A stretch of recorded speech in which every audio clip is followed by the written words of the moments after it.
The first transmission I received from the Ancient Star Archive was recorded inside a forgotten memory cube, floating silently near the broken orbit of the desert planet called Hyrostin. The cube spoke in my language, but the voice inside was not human. It was patient, slightly amused, and disturbingly polite, like someone explaining war while sipping warm solar tea. "Attention, biological listener," the voice began, coughing softly, as if preparing for a long speech. "I am Captain Lorik Vane, former commander of the Golden Pharaoh's Black Obsidian Empire fleet.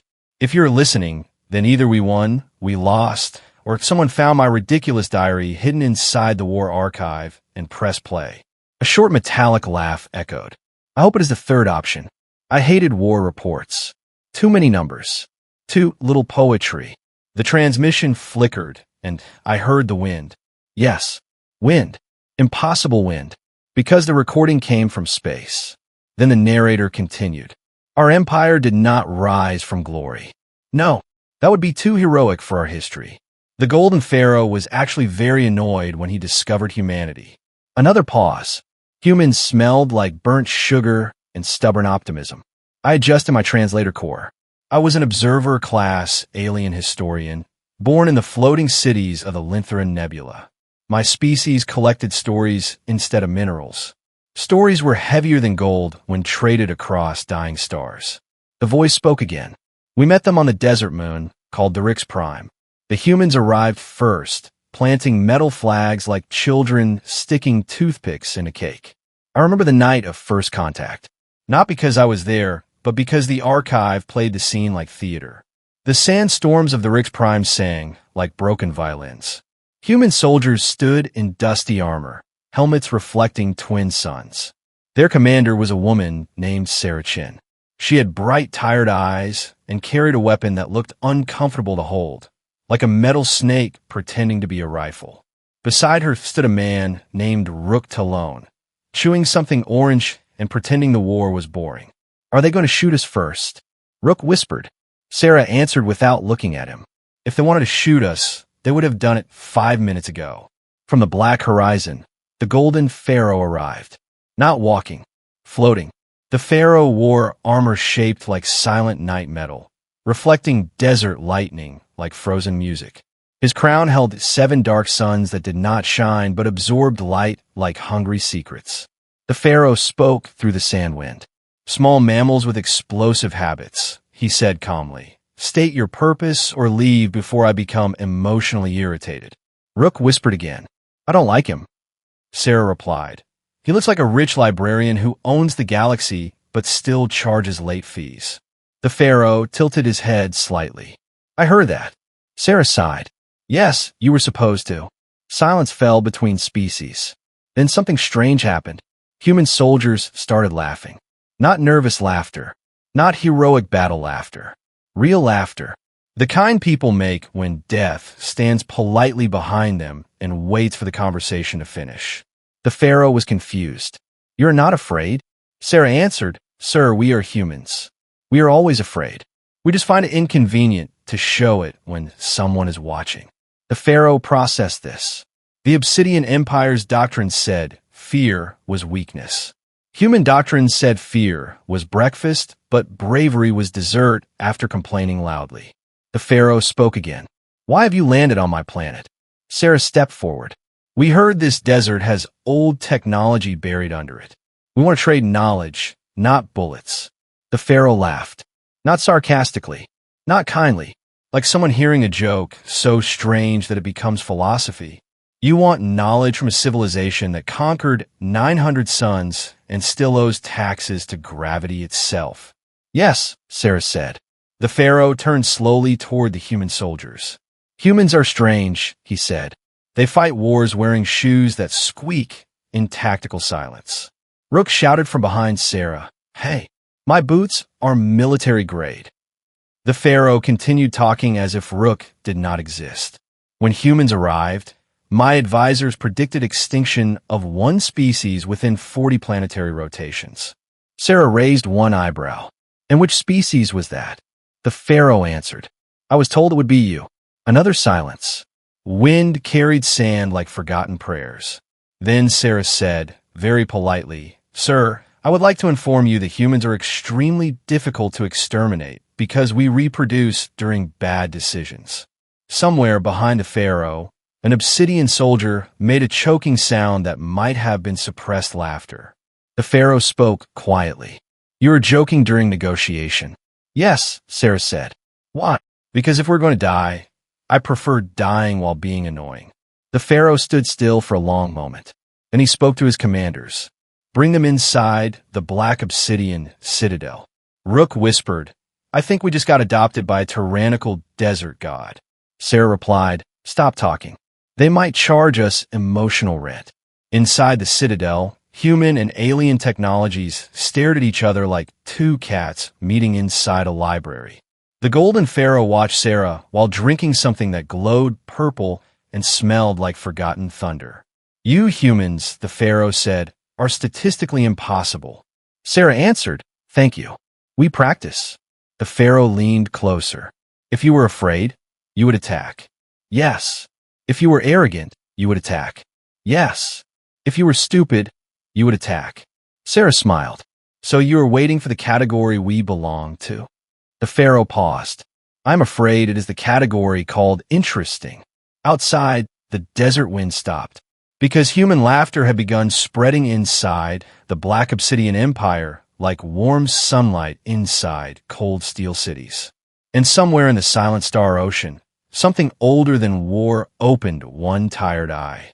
The Pharaoh spoke one last line before the archive recording faded. "If humans survive stupidity, kindness, and their own politicians, then I suspect the galaxy is in danger of becoming socially uncomfortable." The cube went silent. Transmission paused. Then the narrator added softly, "They were not our enemies. They were not our gods. They were the species that walked into the Black Obsidian Empire and asked for tea." The second memory cube was found inside a dead navigation star that had forgotten its own coordinates. The archive light inside it was tired, like a soldier who had carried too many jokes and too many graves inside the same backpack. The voice of Captain Lorik Vane returned. "If you're listening again, then congratulations. Either you enjoyed my previous story, or your civilization is preparing to make the same mistakes humans did." Short laughter followed, dry and polite. The Golden Pharaoh did not destroy humanity after the tea incident. That surprised many generals inside the Black Obsidian Empire. Some of them were angry, because hatred is comfortable. Cooperation is suspicious. The human colony on Tharix Prime grew slowly. Not with conquest, not with colonial banners, but with markets, music, and an irritating tradition humans called friendship. Rook Talon opened a small shop selling star-fried vegetables that smelled slightly like thunder and childhood memories. Sarah Chinn became unofficial ambassador of the Desert Moon. The Golden Pharaoh visited the colony once every lunar cycle. He did not announce it. He simply appeared, floating above the marketplace, watching humans argue about bread shapes. One day the Pharaoh spoke. "Your species talks more when nervous." Rook replied, "Sir, we talk more when breathing. It is a design flaw." Sarah added, "Do you want roasted sand fruit? It is culturally mandatory to offer food to powerful space monarchs." The Pharaoh tasted it. He paused, then said, "It tastes like sunrise regrets." Rook whispered, "That means he likes it." The Pharaoh continued visiting. Sometimes he spoke about old wars. The Black Obsidian Empire was built by beings who believed silence was superior to mercy. Sometimes he spoke about loneliness. "I ruled 900 suns," he said once, "and still had to pay attention when my throne chair squeaked." Sarah asked, "Do emperors get embarrassed?" The Pharaoh answered, "Only the intelligent ones." Years passed. Human science began mixing with obsidian star mathematics. The humans were terrible at elegance, but excellent at stubborn experimentation. They invented propulsion engines powered by arguments. If two humans debated loudly inside the reactor chamber, the ship moved faster. The Pharaoh found this deeply offensive and secretly fascinating. One night, something darker arrived. Not war, not rebellion, something older. The Forgotten Choir. They were star entities that lived between collapsed light frequencies. They spoke by making gravity uncomfortable. The choir sent a message across 300 civilizations. Biological noise species called humans must be removed before they contaminate universal silence. The Black Obsidian Council gathered. Many generals recommended immediate annihilation of human colonies. One commander named General Voss said, "Humans are emotional bacteria. They laugh during war. This is terrifying." The pharaoh listened quietly. Then he spoke. "If we destroy humans, the galaxy will return to predictable sadness." The council protested. "Your Majesty, predictability is stability." The pharaoh replied, "Predictable sadness is just bureaucracy wearing a funeral suit." Sarah Chinn was summoned. She entered the throne hall alone. The pharaoh asked, "Do you know about the choir?" "Yes," Sarah said. "They want to kill us because we are loud." "Correct.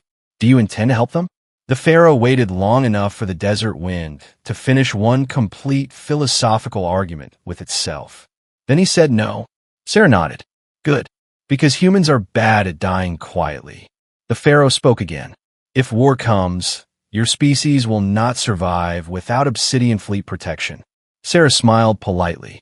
"Sir, humanity survived ice ages, planetary plagues, bad poetry competitions, and politicians promising free gravity."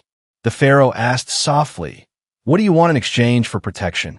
Sarah answered, "Tea." Silence filled the throne hall. Then the pharaoh laughed so loudly that 7 night suns trembled inside his crown. The choir attacked 3 months later. Gravity songs fell from empty space like broken cathedral bells. Human colonies prepared evacuation. But something unexpected happened. Human ships did not retreat. They played music, not war music, not heroic marching music. Human music that sounded ridiculous to ancient cosmic intelligence.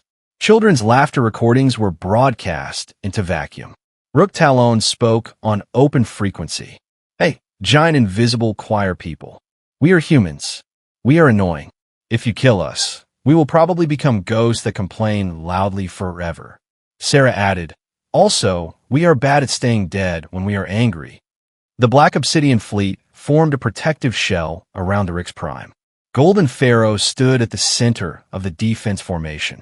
And then something strange happened. The choir hesitated because humans were laughing, and laughter is mathematically unpredictable. The pharaoh spoke to the choir. "You are afraid of noise because silence is your religion." "Yes," the choir answered. "Then listen." The pharaoh activated human colony broadcast channels. Millions of human jokes, arguments, songs, and cooking disasters flooded cosmic space. The choir retreated, not defeated, not destroyed, confused, because humans weaponized existence itself. After the battle, Sarah asked the pharaoh one question. "Why did you protect us?" The pharaoh answered honestly, "Because the galaxy is already too sad, and humans are the only species stupid enough to laugh in front of extinction." The archive recording ended with Captain Lorik Vane's final words. The Golden Pharaoh's Black Obsidian Empire did not conquer the stars. They adopted them, and humans were the most troublesome children the Empire ever protected.